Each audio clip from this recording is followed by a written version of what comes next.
원래대로라면 2달 뒤에 결혼식을 올렸을 텐데 청첩장까지 다 돌려놓고 파혼하게 된 저희 이야기를 한번 해보려고 합니다.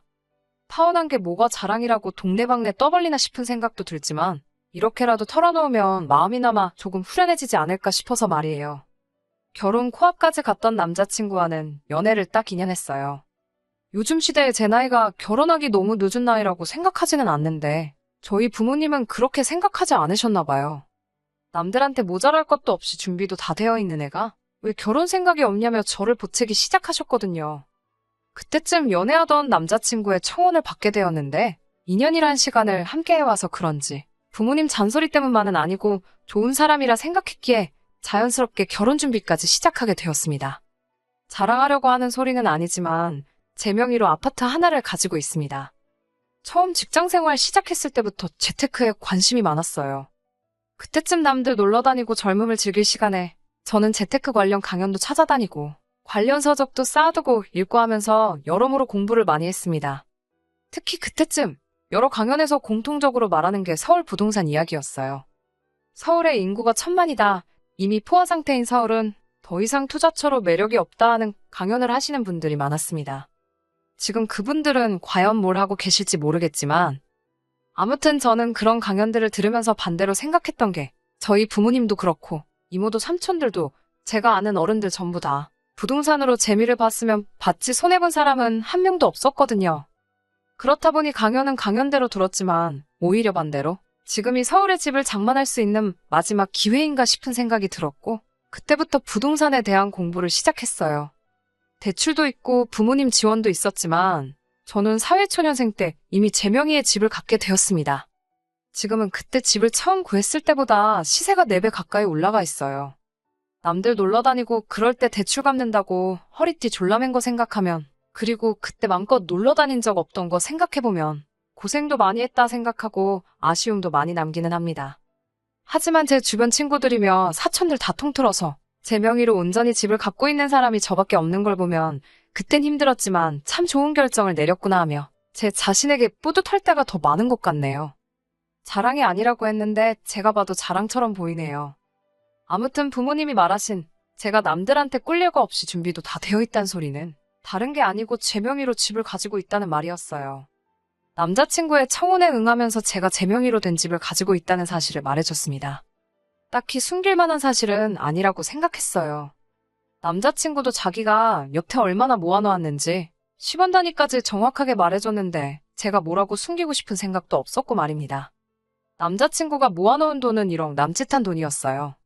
결혼할 때 다들 2억이다 3억이다 순수연금으로 가지고 있어야 한다. 그런 이야기가 있는데 저도 열심히 돈을 모아본 사람으로서 솔직히 그게 말처럼 쉬운 금액은 아니라고 생각했어요. 1억이나 모았다는 게 대단하다는 생각이 들 정도였지요. 그리고 그 정도 근면함이라면 결혼 후에도 돈 문제로 속 썩을 일은 없다는 생각이 들었습니다. 남자친구는 제가 제 명의로 집을 가지고 있다는 사실에 놀라더라고요. 연애하면서 제 집에 와본 적이 없는 건 아니지만 남자친구는 그게 당연히 전월세라고만 생각을 했었던 것 같아요. 사실 집이 말이 7억짜리 집이지 서울 끝자락에 위치한 구축 아파트였거든요. 그리고 저도 그간 돈 모은다고 도배랑 장판만 새로 했지 집을 고치지도 않았고 가구 같은 것도 꼭 필요한 것들만 갖추고 살았지 집을 예쁘게 꾸미거나 하지는 않았거든요. 아무튼 남자친구한테는 서운하게 들렸을 수도 있겠지만 결혼을 하고 나서도 공동명의는 꿈도 꾸지 말라고 딱 선을 그었습니다. 그렇다고 평생 내 명의로 들고 있을 건 아니고 저희가 결혼 후에 돈을 모아 더 넓고 위치도 더 좋은 곳에 집을 사게 된다면 그때 내 집을 팔아 그 돈은 한 푼도 빠짐없이 우리 집 사는데 전부 보탤 것이라 했습니다. 그리고 우리가 새로 살게 될 그 집은 지금 집을 판 내 돈이 더 들어갈지라도 둘이 같이 노력한 결과물일 테니 그땐 당연히 공동명의를 하겠다 했고요. 남자친구도 제 말이 당연히 맞다며 동의를 해줬고 저희는 그렇게 결혼 준비에 들어가게 되었습니다. 그러던 중에 남자친구가 모아놓은 돈 그건 그거대로 건드리지 않고 새 집을 구할 때까지 남겨두는 방법도 있었겠지만 그래도 결혼하면 신혼인데 달라지는 거 하나 정도는 있어야 할 거 아니에요? 그래서 결정한 게 남자친구가 모아놓은 돈으로 신혼가전이며 가구도 장만하고 조금 더 투자해서 집도 도배장판만 하는 게 아니고 아예 베란다도 트고 겨울이면 우풍이 들어오는 오래된 샤시도 바꾸고 아무리 청소해도 곰팡이가 남아있는 화장실 타일도 새로 깔고 하나부터 열까지 싹 다 뜯어고치는 리모델링 인테리어를 하기로 했습니다. 여기까지는 정말 모든 게 잘 맞아떨어졌고 화목한 결혼 생활과 행복한 미래만이 있을 거라 믿어 의심치 않았습니다. 제가 집 사는데 돈 모은다고 놀러도 못 다니고 했던 게 한이라고 했었잖아요. 그런데도 그런 후회가 전부 상쇄될 정도로 결혼 준비를 하는 동안 너무 즐거웠습니다. 연애 2년 했던 기간을 통틀어서 결혼 준비하던 몇 달만큼 인생을 만끽했던 적도 없는 것 같아요. 드레스 입어보고 식장 알아보러 다니면서 여기저기 다니고 간 김에 근처에 요즘 유행하는 핫플이 있으면 1시간 넘게 줄을 서서라도 그 유명한 음식도 먹어보고 했던 게 파혼한 지금 생각해도 그렇게 놀아본 적 없던 제 인생에 있어 좋았던 추억들 뿐이네요. 아무튼 그 중에서도 가장 즐거웠던 게 인테리어 알아본다고 여기저기 견적 내러 다녔던 그때였습니다.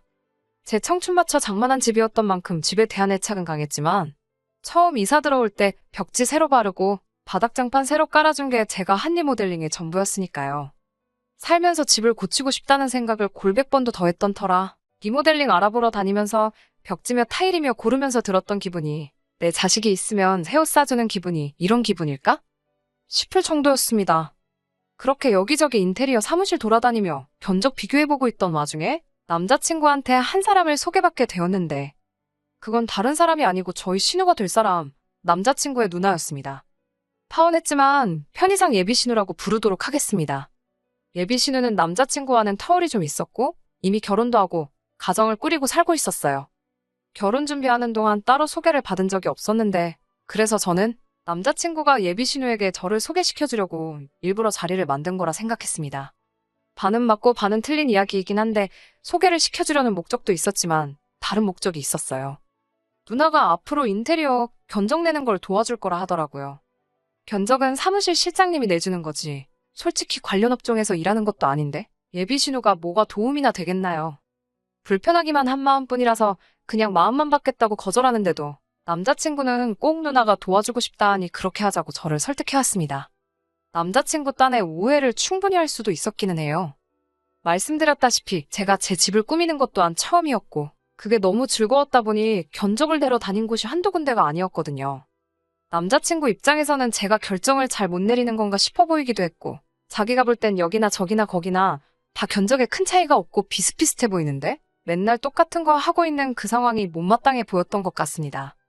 그리고 제가 업체 한 곳을 정하지 못하고 갈팡질팡하고 있으니 제가 잘 몰라서 저러나 하고 그나마 남자친구에게 가장 가까운 사람이자 결혼 선배, 인생 선배이기도 한 누나를 대동해서 자리를 만들었던 것이었고요. 그래서 본의 아니게 예비신우와 인테리어 견적을 받으러 다녔습니다.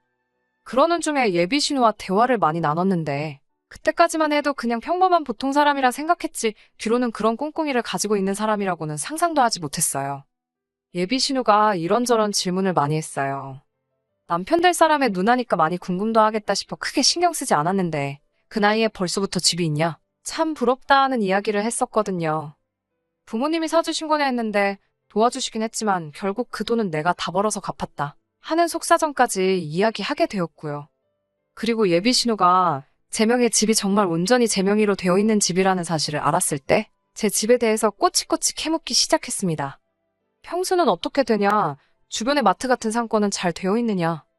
가장 가까운 지하철역이 걸어서 몇 분 거리냐 하는 조금 세세한 것들까지 말이에요.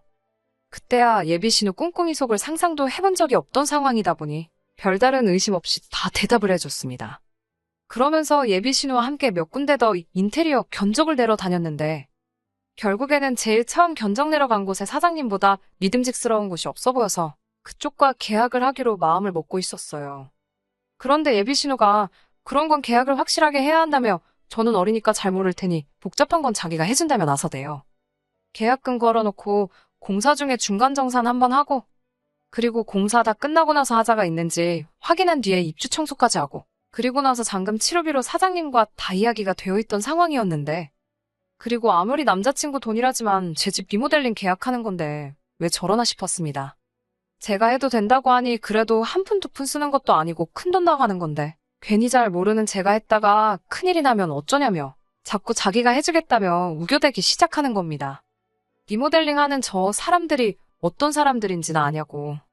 지금이야 돈 준다니까 저러지만 한번 돈 받고 나면 얼굴 싹 바뀌는 사람들이라고 험담을 하면서 자기가 저보다 인생 경험도 많고 하니 도와주겠다고 우기는데 얼마나 막무가내로 나오는지 괜찮다 하는데도 자기 의견을 굽힐 생각이 없더라고요. 고집도 그런 황소고집이 또 있나 싶대요. 보아하니 자기 손에 맡기지 않으면 어차피 그 뜻을 굽히지 않을 것처럼 보이고. 결국엔 돈이 남자친구 통장에서 빠져나가게 되는 거니 똑같은 걸로 신랑이 하고 싶지도 않아서 예비신우한테 그렇게 하라고 했습니다. 대신 남자친구한테도 한마디 했어요. 알아서 잘해주겠다 했지만 못 믿어온 건 못 믿어온 거고 너네 누나가 말하는 그 실수를 자기 자신이 할 수도 있는 거 아니냐고. 그러니까 꼭 누나만 믿지 말고 너도 두 번, 세 번 확인하라고 몇 번을 강조했는지 몰라요. 그리고 그 선택이 아무 문제 없을 거라 생각했던 제 결혼을 파혼으로 치닫게 만들 거라고는 생각도 못했습니다. 사연 시작했을 때 밝혔던 것처럼 모든 게 다 준비가 되어 있었습니다. 결혼식 날짜까지 정했고 청첩장까지 돌렸으니 이젠 진짜 식만 올리고 신혼여행 다녀와서 결혼 생활 시작하는 거 말고는 남은 게 아무것도 없는 상황이었지요. 딱 하나 마무리가 되지 않은 게 있다면 제 집 리모델링이었어요. 예비신우가 계약을 도와준다고 했으니 믿고 맡겨놓았는데 결혼식 날 2달 반을 앞두고도 아무 소식이 없는 거예요. 제가 먹고 자고 살고 하는 집이었다 보니 공사 날짜가 빨리 정해져야지 안 쓰는 가구들도 버리고 짐도 옮겨놓고 저도 저희 부모님 집이 되었든 어디가 되었든 간에 공사 기간 동안 머물 곳도 찾아야 했었는데 말이에요. 남자친구한테 진행 상황이 어떻게 되는 거냐 몇 번을 물어봐도 문제 없다고만 할 뿐 정확한 대답 한번 시원하게 해준 적이 없었습니다. 결혼식까지 반년 정도 남아있어서 시간적 여유가 있었다면 저도 아무런 불만을 갖지 않았겠지만 공사가 시작할 기미도 안 보이니 이건 해도 너무하다는 생각이 들더라고요. 그래서 참다 못해 예비신우에게 전화를 직접 걸게 되었습니다. 예비신우는 제 연락에 당황도 하나 하지 않고 무슨 일로 연락을 했느냐고 전화를 받더라고요. 리모델링 진행이 어떻게 되는지 궁금해서 전화했다 하니 안 그래도 그것 때문에 할 말이 있었는데 잘 됐다며 주말에 동생이랑 같이 해서 자기 집에 좀 와보라고 하는 겁니다. 그때까지도 시원하게 대답 안 해주는 예비신우가 어이가 없었지만 상황이 이 정도로 엉망진창일 것이라고는 생각도 해본 적 없습니다. 주말이 되어서 찾아간 예비신우 집 현관문을 열자마자 정말 황당하고 기가 차서 아무 말도 나오지 않았네요. 예비신우는 빌라에 살고 있었는데 빌라도 신축 빌라가 아니고 지은 지 40년은 됐을 법한 오래된 빌라에서 살고 있었어요. 차 한 대 들어가기도 힘들어 보이는 골목에 위치한 서울이지만 투자 가치 하나도 없을 법한 빌라였어요. 재건축을 해도 재미 하나 못 보겠다 싶은 그런 곳이요. 아무튼 그런 예비신우의 현관문을 열었을 때 기가 차서 제 말문이 막히게 된 이유는 따로 있었습니다. 문 열자마자 눈에 들어오는 광경이 벽지며 바닥이며 사시며 타일, 현관문을 가로지르는 중문부터 천장에 매립된 조명에 해외에서 공수해와야 하는 전원 스위치까지 매일 상상만 해오던 리모델링 공사가 끝난 제 집의 모습을 하고 있었으니 말이에요. 전부 다 제가 저희 집 인테리어 한다고 사장님하고 견적내면서 고른 것들이었거든요. 나름 제 집 처음 꾸며본다고 공부도 많이 하고 참고도 많이 해서 고른 것들인데 그게 제 집이 아니라 예비신우 집에 가서 다 붙어있더군요. 여기서 끝났더라면 그냥 예비신우가 집을 리모델링 하고 싶었는데 내 아이디어를 훔쳐다 그대로 베껴 썼구나 하고 말았을 일이에요. 하지만 그게 전부가 아니었던 거죠. 애초에 예비신우가 자기 집을 제가 저희 집 꾸미는 컨셉으로 똑같이 집을 고쳐놓는다고 해도 제가 특허를 낸 것도 아닌데 그걸 가지고 뭐라 할 상황은 아니잖아요. 어차피 내 집도 아니고 예비신우네 집에 가봐야 앞으로 평생 제가 몇 번을 가보겠어요. 내 집과 예비신우 집이 닮아있다 해도 그 집은 예비신우가 사는 집이지 제가 살 집은 아니니 신경 끄고 살면 아예 못 본 거라 치고 충분히 살았을 수 있을 겁니다. 그런데 예비신우가 지 집을 제가 골라놓고 견적을 뽑았던 것들로 자기 집을 그렇게 꾸며놓은 데는 다 꿍꿍이 속이 있었던 겁니다. 현관문을 들어서자마자 펼쳐진 모습에 저는 말을 잇지 못하고 입만 뻐끔뻐끔 하고 있었어요. 그런데 예비신우가 저한테 친한 척 말을 하는 겁니다. 집 고친 거 어떠냐며 마음에 들지 않냐며 하면서 말이지요. 이 사람이 지금 누굴 놀리나 싶어서 욱하려던 찰나에 방 안에서 남자친구, 어머님의 아버님까지 같이 나오시더라고요. 그날 만나는 자리가 온 가족이 만나는 자리는 아니었을 텐데 그때부터 무언가 안 좋은 촉이 팍팍 들기 시작했습니다. 그리고 예비신우가 집을 그렇게 꾸며놓은 진짜 이유에 대해서 말을 하더군요. 일단 어이없는 마음을 진정시키고 거실에 펴놓은 상 앞에 앉았습니다. 집이 어디서 많이 상상했던 내 신혼집이랑 똑같다고 면전에 대놓고 일부러 불편한 기색을 숨기지 않고 예비신우에게 말했어요. 예비신우도 제 말에 숨은 속뜻을 눈치챈 건지 집이 어떠냐 먼저 물어봐 놓고서는 애써 딴청을 피며 모르는 척을 하는 겁니다. 그리고 이 상황을 정리하겠다고 입을 연 건 다른 사람이 아니라 남자친구 어머님이었습니다. 그리고 이어진 예비시부 역대급 거지근성 발언에 저는 결국 그 자리에서 밥상머리 뒤집어 엎어버리고 이 결혼은 없던 거라 소리치고 파혼해버리게 되었네요. 예비 신우집 리모델링이 제가 원하던 인테리어와 똑같은 모양인 데는 다 이유가 있었습니다. 결혼하면 신혼집을 제 집에다 차리는 것이 아니고 예비 신우집, 이 다 쓰러져가는 빌라에서 시작하라는 소리를 하더군요. 제가 원하는 대로 집도 다 고쳐놓았으니 그 집에서 시작하나 이 집에서 시작하나 다르게 있겠냐는 제 인생에 들어본 적도 없는 얼토당토하는 소리를 하면서 말이지요. 예비 시모고 어른이고를 떠나서 그 말이 끝나기 무섭게 그게 무슨 말도 안 되는 소리냐고 곧바로 반문을 했습니다. 예비 시모가 제 말을 끊으면 한다는 소리가 어차피 한 식구가 될 건데 서로 돕고 살아야지 않겠냐면서 제 집과 예비 신우 집을 바꿔 살아야 하는 이유에 대해서 설명을 해주더군요. 너네는 이제 막 시작하는 신혼부부지만 예비 신우네는 애도 딸려있고 애도 이제 학교 들어가고 할 텐데 제 아파트가 예비 신우 집과 비교하면 학군도 더 좋고 애들도 요즘 친구 사귈 때 어디 사는지가 중요하다고 하는데 빌라에 산다고 하면 아무래도 기가 죽지 않겠냐는 거예요. 거기에 집안어른인 손이신우가 빌라 사는데 어떻게 동생네가 아파트에 살 수 있겠냐며 좋은 건 먼저 어른에게 양보를 하는 게 맞지 않겠냐는 겁니다. 그리고 바꿔 살라는 게 아예 명의를 바꾸라는 게 아니고 집만 바꿔 살라는 소리니 너무 억울해할 거 없다고 하는 겁니다. 니네가 이제 결혼해서 아이가 생기고 태어나고 하는 시간만 넉넉히 잡아도 1년은 더 걸릴 거고 그 애가 학교 갈 나이가 되는 것까지 계산해보면 8년은 더 걸리는 일이니 10년 세월이면 예비 신혼에도 돈을 모아 더 좋은 집으로 이사를 나갈 테니 그때 가서 다시 너가 너네 집 들어가 살면 되는 거 아니겠냐 하는 겁니다. 이러면 남매끼리 우애도 지키고 시조카도 깊혀고 살 수 있고 손해보는 사람 아무도 없이 다 같이 좋은 거 아니냐는 소리를 하더군요. 세상에나 정말 여태껏 듣도 보도 못한 개소리나 다름없는 이야기를 계속 듣고 있어야 하나 싶더라고요. 이때 이미 제 머릿속에는 결혼이고 나발이고 다 개나 줘버리고 이 자리 박차고 나가야겠다는 생각밖에 없었습니다. 그래도 그냥 가자니 여태껏 낭비한 시간 생각하니 열받고 가만히 당하고 있을 수만은 없어서 저도 한마디 했네요. 손해는 아줌마네 집구석 사람들만 안 보는 거지 지나가는 사람 아무나 붙잡고 물어보라고 했어요. 예비 시모는 제가 아줌마라고 부른 말에 열이 받은 듯 보였지만 괜히 제 기분 건드렸다가 예비 신우가 제 명의 아파트에 들어가 사는 계획이 물거품이 될까봐 한 수 접고 부들부들 거리고 있더라고요. 예비 신우가 이대로는 안 되겠다 생각했는지 그제서야 입을 열더라고요. 다른 걸 다 떠나서 시조카 생각해서라도 자기들이 돈 모아 이사 나갈 때까지 집을 빌려달라고 하더라고요. 시조카라는 말 하지 말라고 아직 결혼도 안 했는데 시조카는 무슨 그냥 동네 놀이터에 놀고 있는 남의 집 자식이랑 다르게 뭐냐고 한마디 했네요. 이 모든 일의 원흉이 예비 신우처럼 보이겠지만 사실 진짜는 따로 있었죠. 진짜는 바로 이 더러운 꿍꿍이가 진행되는 걸 몰랐을 리 없는 2달 뒤 내 남편이 될 남자친구였습니다.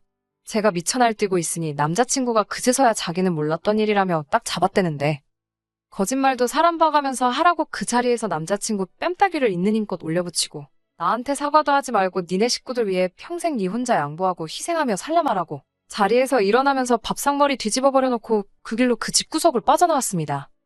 며칠 동안 오는 문자며 전화며 다 씹어버리고 있었는데 남자친구가 제 퇴근 시간 맞춰서 제 집 앞에서 기다리고 있었어요. 머리를 바닥에 찌으며 무릎 꿇고 사과해도 받아줄 생각 따윈 없었습니다만 남자친구도 이미 이렇게 돼버린 상황에 제 마음을 돌릴 수는 없겠다는 생각을 한 건지 어이없게도 본전 이야기를 하더군요. 제가 집을 해오는 거나 마찬가지였던 결혼이었기에 결혼에 관련된 비용 전부 다 남자친구가 모아놓은 돈으로 하고 있었거든요. 집까지 찾아와 한다는 소리가 파혼은 네가 하자고 한 거니? 여태까지 들어간 비용부터 해서 예약해놓은 것도 위약금을 내야 하니 그 돈을 저보고 내라고 하는 겁니다. 거기에 더불어 지네 누나 집 고친 것도 자기 돈으로 한 건데 제가 일방적으로 파혼을 했으니 그 돈도 돌려받아야겠다는 겁니다. 말 끝나기 무섭게 그날 니네 누나 집에서 맞은 뺨이 덜 아팠냐고 구둣발로 정강이를 차버렸어요.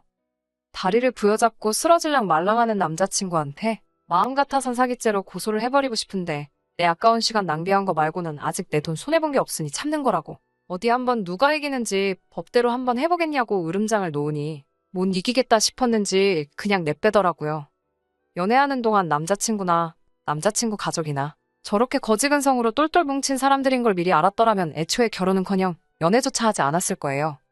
그걸 진작에 캐치해내지 못했기에 시간 낭비를 하게 만들었지만 청첩장까지 다 돌린 마당에 결혼식 2달 앞두고 파혼했지만 아쉬운 마음은 하나도 없네요.